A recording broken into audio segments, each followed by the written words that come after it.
Welcome home to USA Global TV and Radio, a place where dreams take flight, with authentic storytelling, diverse perspectives and meaningful conversations, where global stories unite and bridges are built beyond all borders. Discover world-class education, entertainment, hope and inspiration. Together, we're building bridges worldwide. Subscribe to our channel, USA Global TV. Download our app, USA Global TV. Be our guest or join our team. Visit usaglobaltv.com. Thanks to our founder and executive producer, Dr. JACALYN KERBECK. Music score by Yeffy Tang from Cloud Road Music. Voiceover artist Mike Porter. Creative direction by Paul Garcia. USA Global TV and Radio, your home for global connection. All rights reserved. This video and its contents are the exclusive property of USA Global TV and Radio. Unauthorized use, duplication or redistribution in any form is strictly prohibited.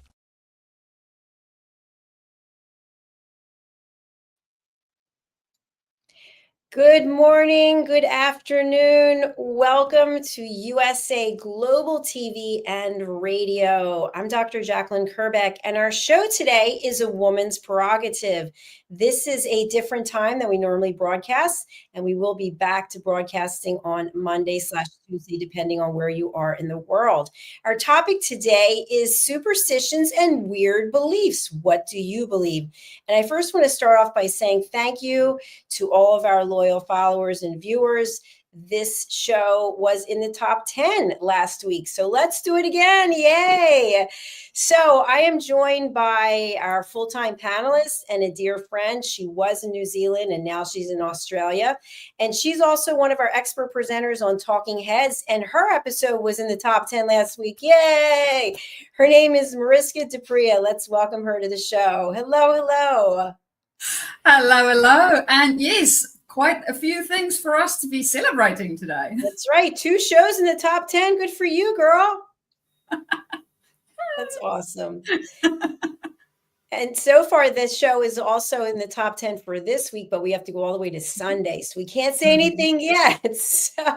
But before we begin, I'd love to have you give a little bit of background about yourself. You are someone who really believes in helping other people, and you helped me so much when I was looking to leave my corporate job. So tell our audience a little bit specifically about how you can help them, and does it matter where in the world they are? Well, good question. Does it matter where in the world you are? No, it does not. As long as we have at least some form of time zone overlap, you can be anywhere. So that would be that answer to that question. And how is it that I help? See, now this is where that Talking Heads episode comes in really handy. If you are not sure why you would want to employ a coach or what coaching is about and need a little bit more guidance within that space, please do go and have a look at last week's episodes on Talking Heads, where I discuss all of that.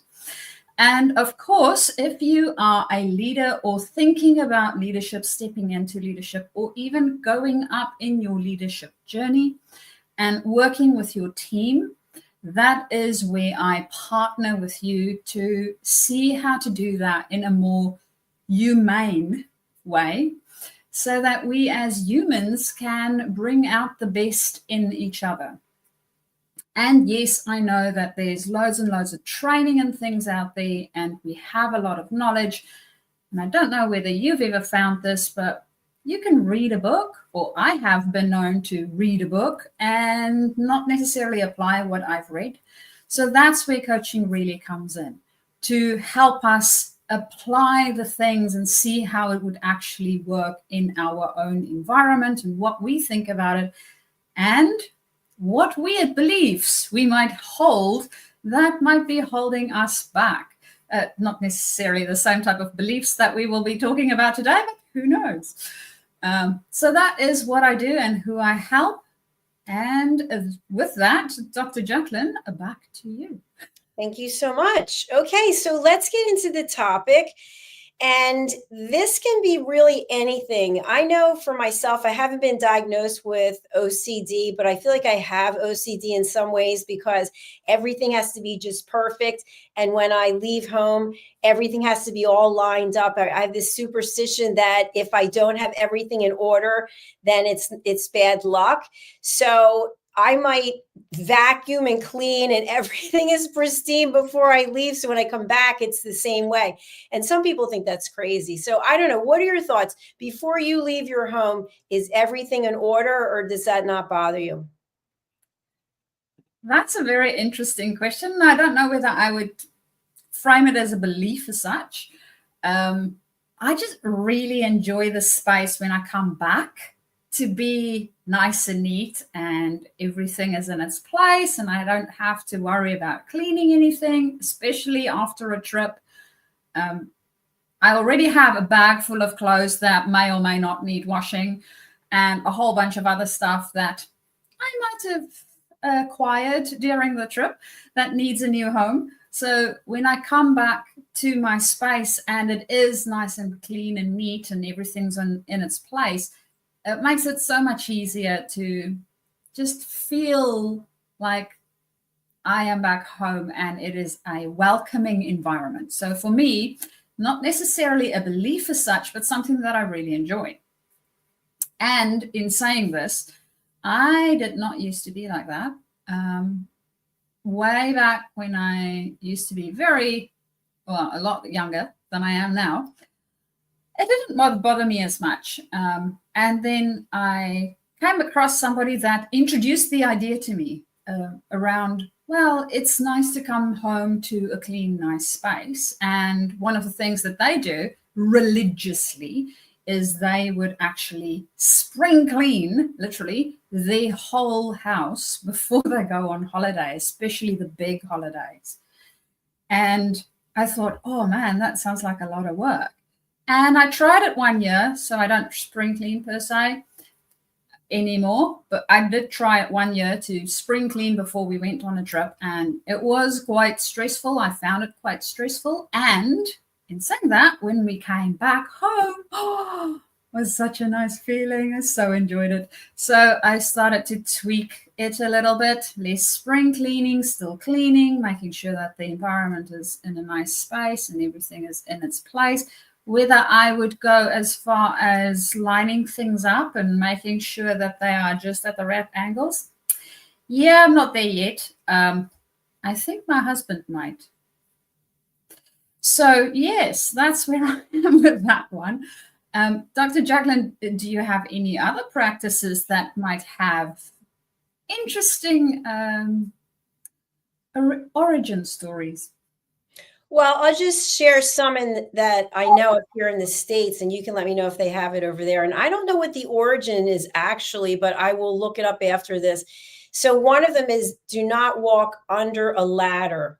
So if you see a ladder and someone's, I don't even know if they have to be climbing on it, but don't walk under the ladder. I mean, that makes good sense because anything can happen and the ladder can fall and it could fall on you and that could be a problem. But do you have that there in Australia or did you have in New Zealand? I think, well, we had it in South Africa. It is something in New Zealand. I'm not sure about Australia. I haven't asked anybody about it. I haven't seen anybody actually pass under a ladder. So potentially it might be. Who knows? I mean, I think some of these superstitions, they could have justification behind them. So to your point, there could be a story. Another one, which I actually do try to abide by, is to not step on a crack in the sidewalk, in the pavement. How about that one? Have you heard of it? I have actually. I remember one of the shows that we watched quite a while back, Mr. Monk. I don't know if you are familiar with the show. No. And it's about an inspector that has a little bit of a potentially OCD and other types of things around him that things need to be just so. And he would actually avoid all cracks in pavements, including where the tiles get together or where you have set sort of spaces. So he would be doing all sorts of walking ways over his pavement. So I'm familiar with it, although I haven't seen anybody do it. And I am not sure what exactly is the thing that would happen if you do step on the crack. So, Dr. JACALYN, what is the thing that would happen if you step on the crack? Well, the thing I can think of right away is if you're wearing high heels and that heel gets stuck in the crack, you could break it off. That's true.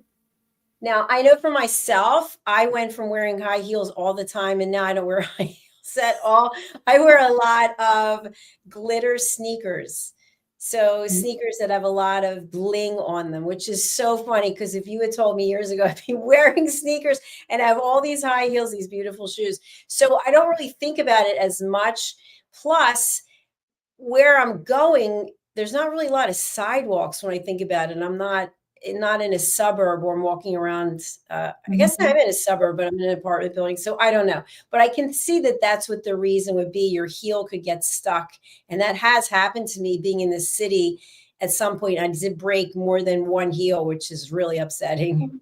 Yeah. Yeah, especially when it's our favorite pair of shoes. Definitely.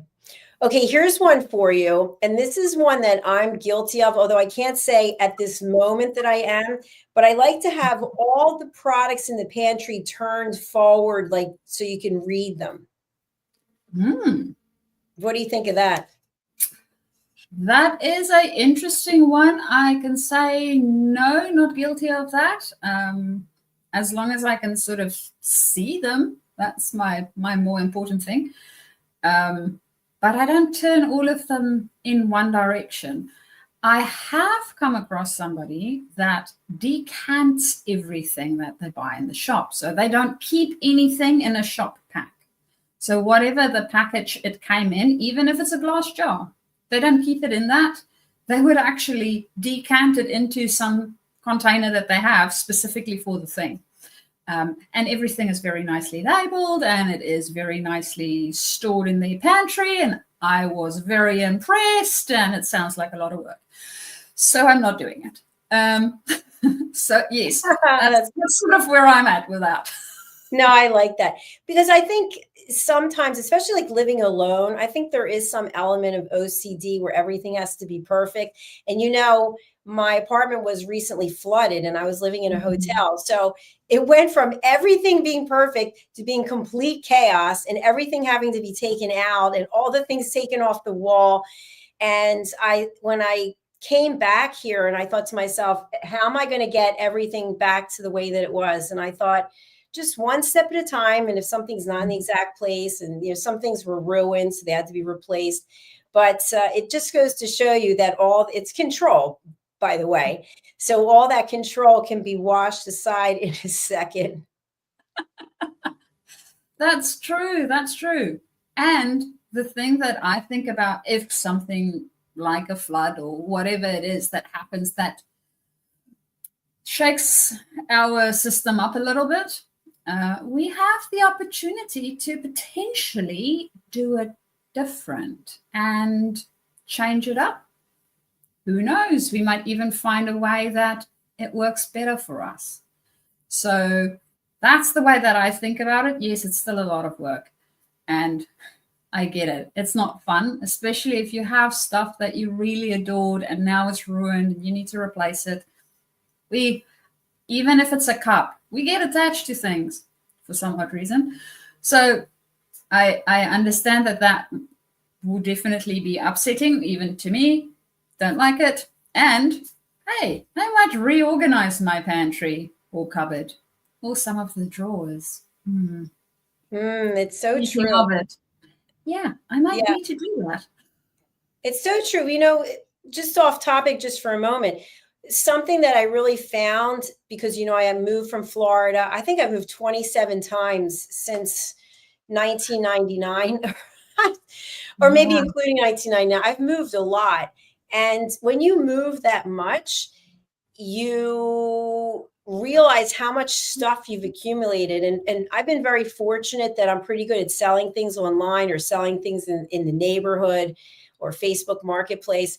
And each time I've moved, I'm just reminded of how much stuff, even though I got rid of so much stuff, I still have more stuff that I purchased that you just don't need. So when the flood came, and it was a Friday night, so it'll be, I think, 3 weeks tomorrow, I had to just take what I was going to take. And so it's interesting what you actually take. I took my computer and the power cord, and I took all the hard drives because our shows are on there. And then I took my jewelry, some of it, I took my handbag, and I took a few pairs of my glitter sneakers and some gym clothes. And that was it. I had 2 bags, and that's what I took with me. And I thought, well, this is what's really important. And when you think about everything in your home that you have, you realize it's not all that important. So true. That is so true. And myself, having moved a couple of times, yeah, we accumulate so much unnecessary crap. It's literally, that's what it is.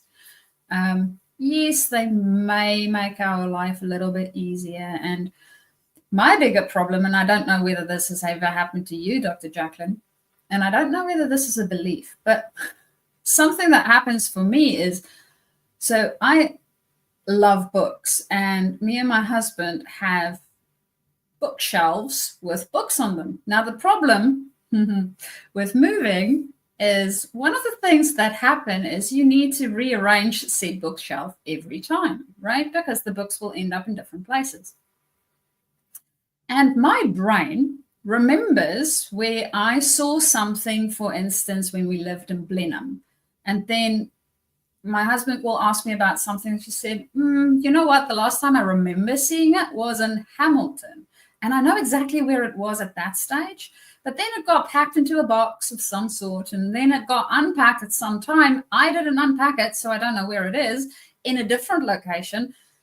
And things move around. And sometimes I would be looking for stuff that I actually had in South Africa, and I never reacquired it. So it's interesting how, even though potentially the stuff moves on, the ones that I sell or that I throw away, of course, I remember that I did that, so I don't worry about them anymore. But the things that for some odd reason got misplaced or reshuffled, and I didn't do the reshuffling myself, well, from time to time, I miss them, and then I wonder where the hell they might be. And then I can't find them, or I hide them very well. Dr. JACALYN, has that ever happened to you where you think, I'm going to put this thing in a safe place? It was so safe that you never find it again. Yes, especially as we get older and our memories. I mean, I think, knock on wood, my memory's pretty good. I mean, my mom had dementia, so I'm always thinking about that. But I have put things in a special place, and then I don't remember where it is. And eventually I will find it. But I think to myself, why did I hide this? I don't even understand. That's kind of crazy. So going back to the topic today, which, also we were talking about weird beliefs, really, when you think about it, all this stuff that we have and how we carry it from place to place. I mean, you move from one country to another, which is a huge move.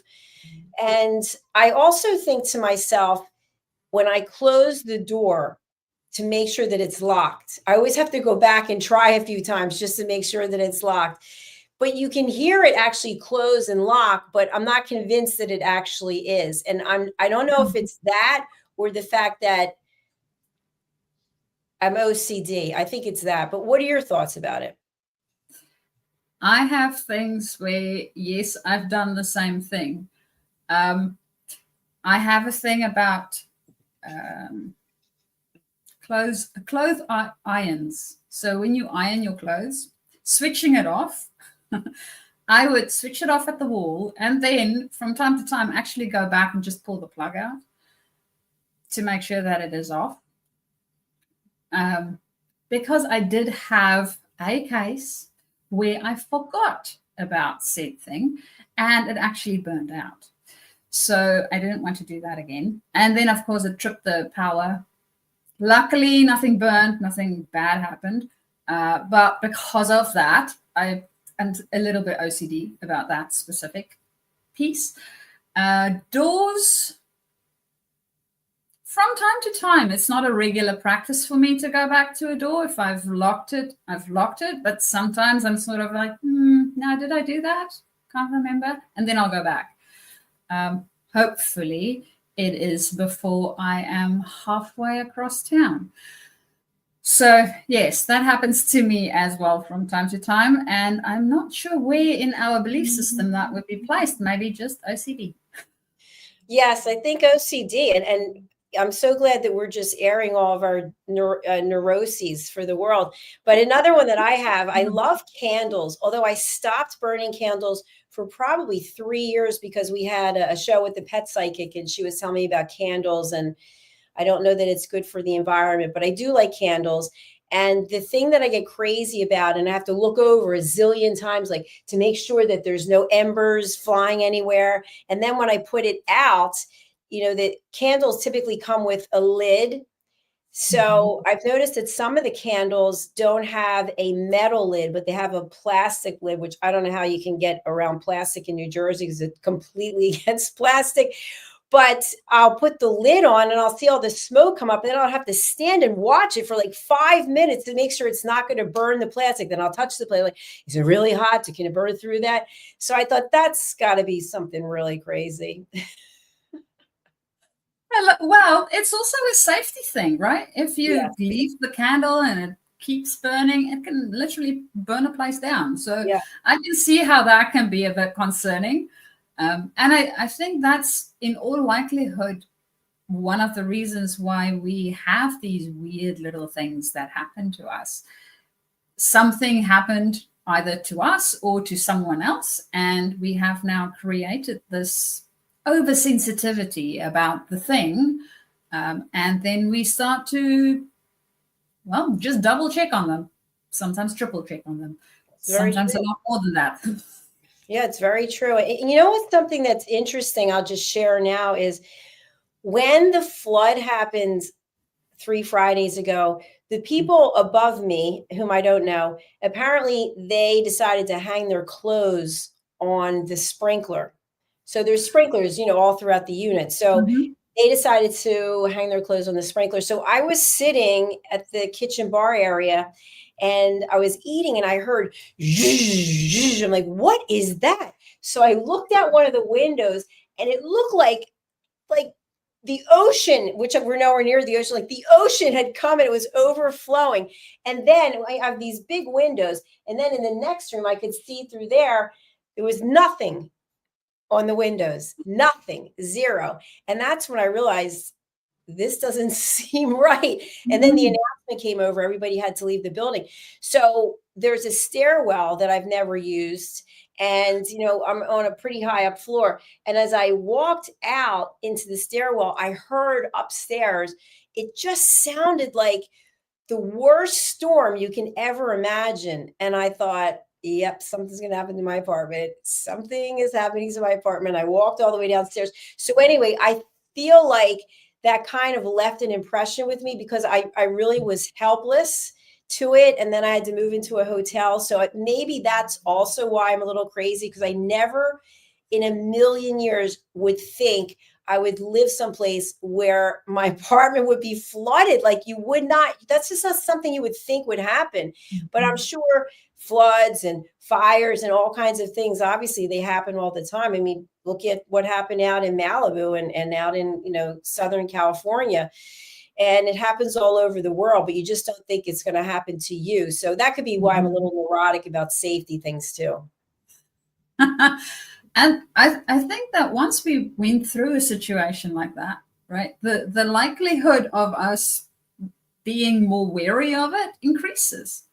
Definitely. To give you an example from not my specific life, but my sister, when she just started driving, so she just had a license, she went into an intersection where you have traffic lights, and she made a turn, and there was somebody standing at the side of the road, and she thought that this person's going to stand still, wait for her to pass, and then cross the road. They were not in a place where there was a crossing. They were just on the side of the road. And about when the person and the car were at the point where it was at your little mirror, your front mirror, the person decided to start to cross, and they actually walked into the vehicle, like physically. Luckily, she was doing the turn, so it was still very slow moving vehicle, but the person walked into the vehicle. And of course, because this is new to her, right? It's like, what the hell? Now I'm in an accident. I just got my license. So whenever she saw anyone next to the road, there would be this little panic going on because she didn't know what they would do. And she had this incident where, well, she didn't know that he would actually walk into the vehicle. So I think anything like that, if anything happens to us, we start to then create these little weird superstitions or beliefs about things around us because of the interaction or the environment that created potentially something that for us might have had a traumatic impact of some sort, small or big. So yes, I can definitely see that, Dr. JACALYN. If that happened to me, for some odd reason, I'll be like, can I have the top floor if I really need to? Exactly. In an apartment building, I want to be at the top. Exactly. I wanted to be on the top floor too, but it was taken. So, but something else that comes to mind is also with animals. And I'm superstitious. I don't have any animals now, but when I see pets roaming and they're not on leashes, what do you think about that? Well, to me, if they're roaming and they're not on a leash, you never know what goes on in the animal's head, right? They see something that they want to chase and off they go. Do they look for traffic? No, they don't. They'll just run. It's instinct. And to me, that is concerning because you hope that they would listen and they may not, right? We have the same problem with human beings.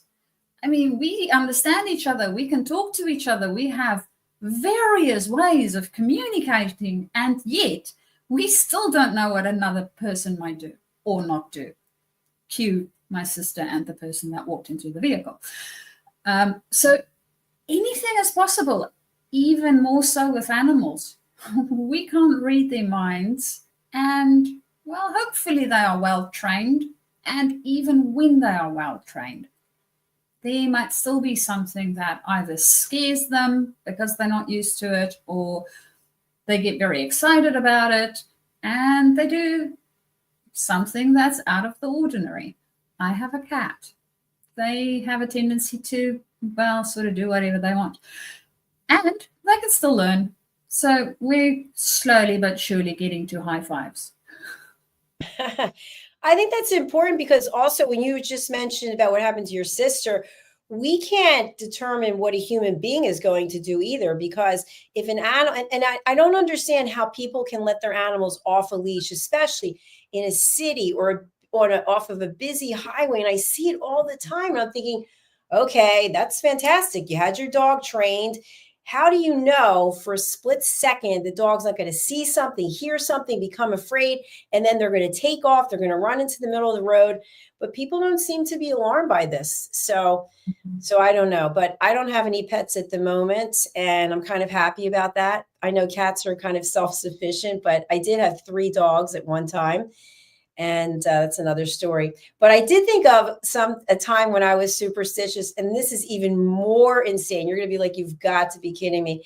So I used to be a huge professional hockey fan, ice hockey.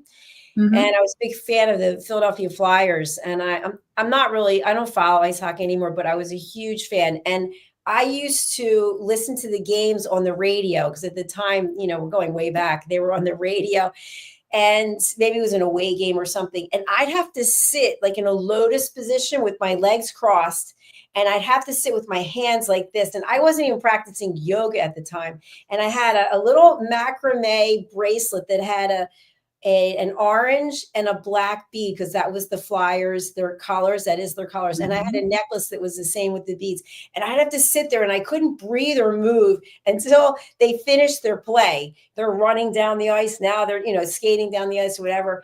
And I used to do that all the time. My parents would be like, what is wrong with you? But I felt like if I moved, I was being really unsupportive to the team. So they ended up winning the Stanley Cup that year.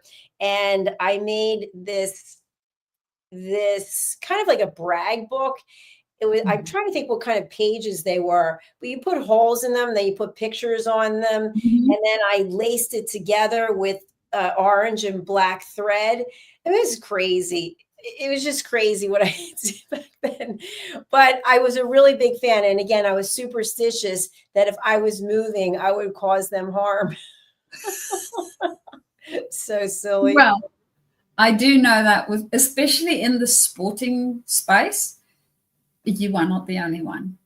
I have these movies done about this, right? We have all sorts of examples of people doing interestingly, sometimes very weird things because they feel that that helps the team in some way, shape, or form. Now, does it really? I have no idea. So potentially it might, potentially it may not. And it is really up to you to decide what it is that you want to believe about that. I would, though, suggest that whatever the belief is, make it comfortable. Definitely. And here's another topic I think would be interesting. You and I are both certified coaches. You have many more certifications than I do, but we meet with clients who have issues also. So anything that you can share, obviously we're not mentioning names or whatever, but any idiosyncrasies or superstitions, or I don't even say weird because that's judgmental, but beliefs that your clients have had that they really needed some help with. I think something that I come across quite often, and it may or may not resonate with people, but I know it was, even when I used to operate in that space, it was something for me too. So when we go from a specialization into leadership, oh man, there's so many beliefs to work through. Because we are so used to doing the thing, we are so used to being the expert in that field, it's really difficult to let it go. And to your point of control earlier, to let somebody else control it so that we are not the one in control, but we actually the one supporting them. So being able to do that well, I have found, and for different people, different beliefs come to play in that space, but it sort of manifests in the same way. So it shows up in the same way. So that's something that I can say I have seen quite often when we move from a specialization and we're moving into this leadership space. All sorts of interesting things happens for us, and we need to work through them. The other thing that I've also noticed is when it is something that we have linked to our identity, it also carries a lot of beliefs around it. So if I am linking engineering to my identity as a human, then stepping into a different space where I am now not the engineer, not the expert, not the person that's supposed to know everything, that feels really uncomfortable. And a lot of the times, because we don't know how to operate in that space, there's some belief systems that we need to work through and see, well, is this actually serving me in this new space, in this different place? And we do that all the time, right? We have multiple functions and multiple places that we have to show up in a different way. I mean, I am a sister as well as a child, as well as a wife. I don't show up as a sister when I'm in my wife's space. It doesn't make sense. So understanding how we show up in these different spaces, it's only pieces of. It is not the whole of. And that, I would say, would be some of the beliefs that I see people need to work through. And in saying that, Dr. JACALYN, what have you come across? I would say, adding on to what you were talking about, so many people don't believe in themselves. Their belief is that they're not good enough. And I've seen that a lot on the television platform, especially. I've had people who really want to have their own show and they don't feel they have the confidence to do it. And they can be a guest, but taking them from a guest and having them be a TV show host is overwhelming. But yet they might be a keynote speaker, they might be a presenter, and they're presenting all the time. But when it comes to being in front of the camera, they just can't do it. And so what I found in most cases is you have to go all the way back through the layers. And it's just basically they don't believe in themselves, or they were told at some point in their life that they weren't good enough. And that's really filtered through, so that even though they can get up on a stage and speak, when it comes to cameras and lights, they're kind of like, whoa. Yeah. What do you think about that? Yeah. Well, speaking of TV shows, we've been doing this now for a while.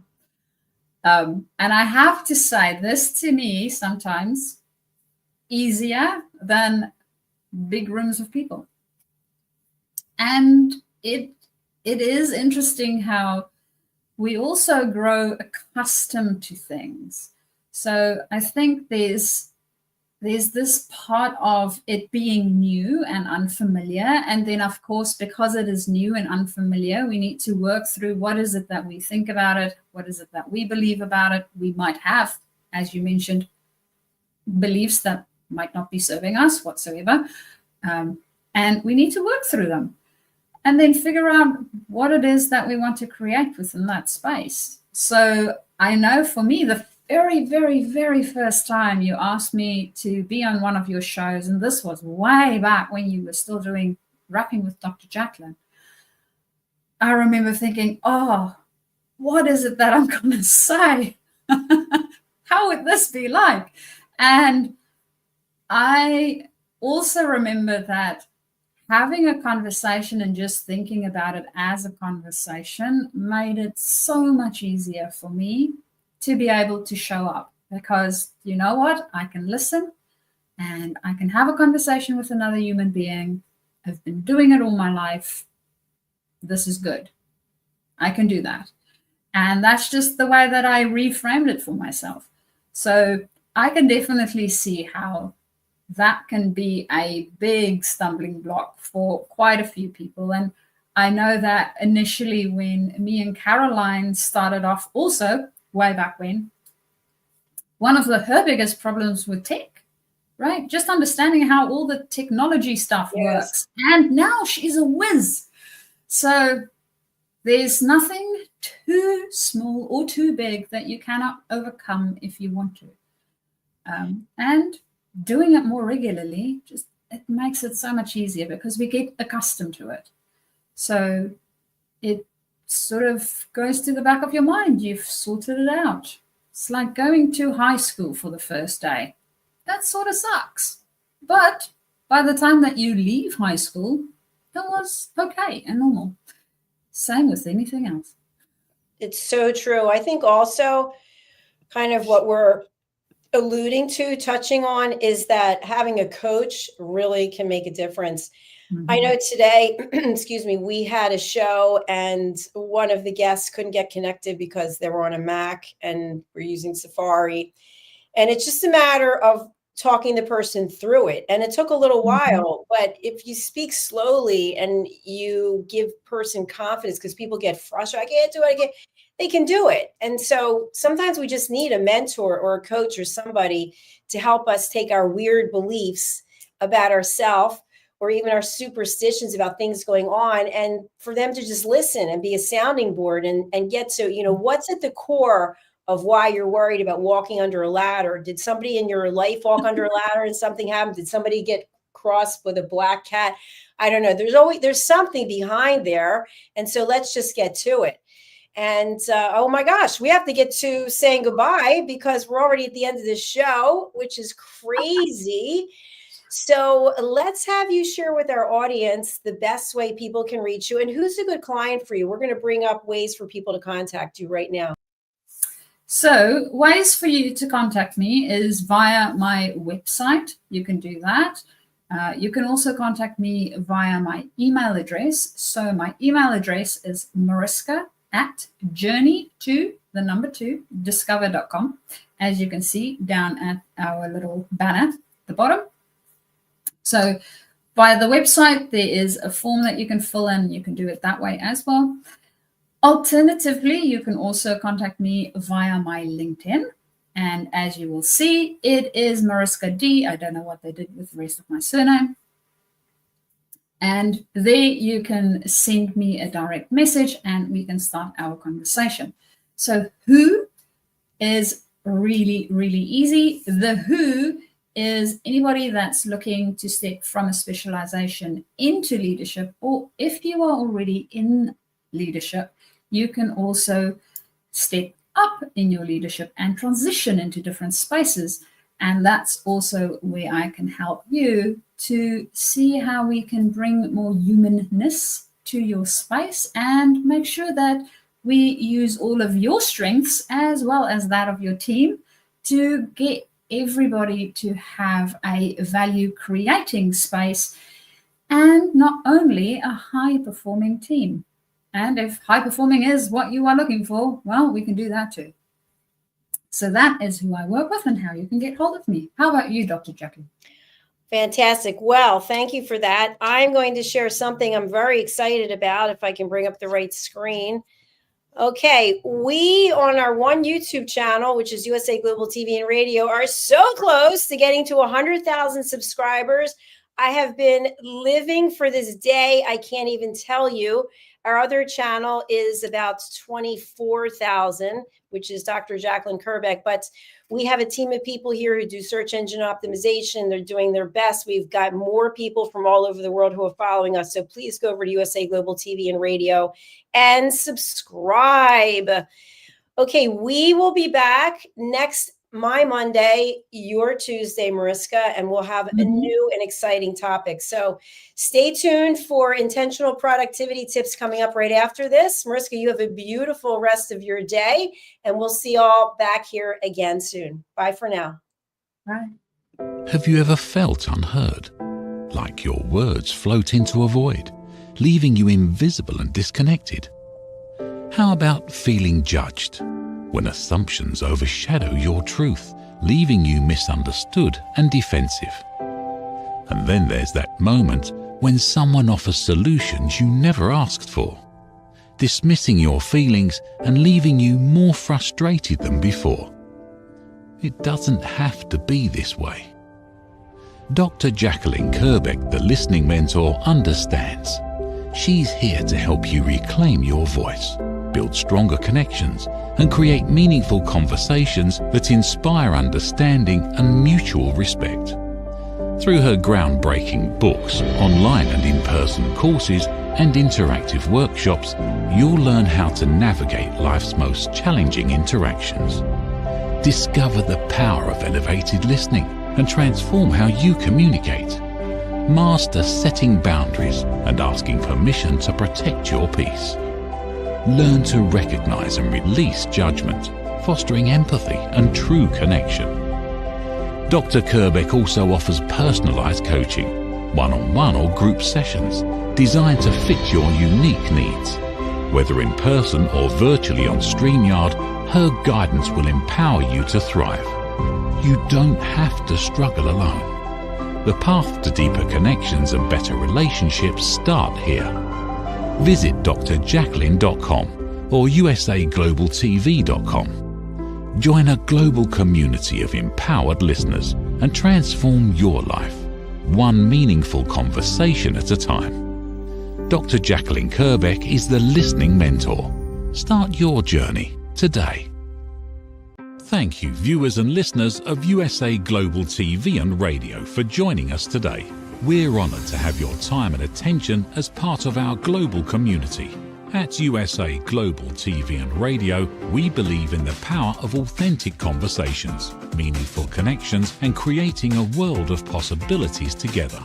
Want to be part of something bigger? Join our team of elevated listeners at usaglobaltv.com, a space where your voice matters and your ability to listen transforms relationships. Stay connected with us across all our platforms for thought-provoking discussions, expert insights, and empowering stories. Subscribe to our channels at youtube.com/c/USAGlobalTV. Follow us on social media and explore the endless opportunities we're creating for growth, learning, and inspiration. Together, we're not just broadcasting, we're building bridges and changing lives one conversation at a time. For inquiries, contact us at info@usaglobaltv.com. Music by Johnny Dyes. Produced by Executive Producer and Director Dr. JACALYN KERBECK.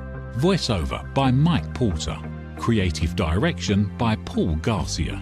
All rights reserved. Copyright 2025. Visit usaglobaltv.com to view our full terms and conditions.